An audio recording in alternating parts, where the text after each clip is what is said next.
Hi guys, welcome to ఓయ్ మత. ఇప్పుడు మనం రవితేజ హీరోగా వచ్చిన మాస్ జాతర మూవీ రివ్యూ చూద్దాం. రవితేజ చాలా మాస్ అండ్ పోలీస్ మూవీస్ తీశాడు. ఆల్రెడీ అందులో కొన్ని చూశాము, హిట్ అయ్యాయి, ఫ్లాప్ అయ్యాయి. బట్ ఈ మధ్య సేమ్ రొటీన్ స్టోరీలను, రొటీన్ యాక్షన్లు, అవే సాంగ్స్, అవే ఫైట్స్ తో రవితేజ తన గ్రాఫ్ను తానే తగ్గించుకుంటూ వస్తున్నాడు. అటువంటి సాదా సీదా మాస్ రొటీన్ స్టోరీనే ఈ మాస్ జాతర. హీరో ఒక రైల్వే పోలీసు తనకు నచ్చిన రూల్స్ తో వచ్చిన విలన్స్ ను కొట్టుకుంటూ ఒక్కొక్క మాస్ డైలాగ్ చెప్పుకుంటూ వెళ్తాయి.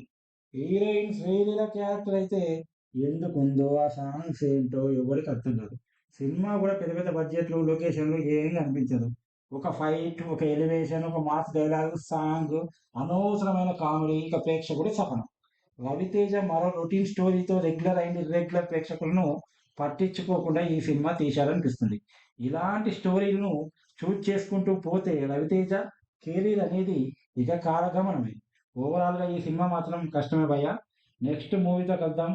ఛానల్ని సబ్స్క్రైబ్ చేసుకోండి. Thank you, bye.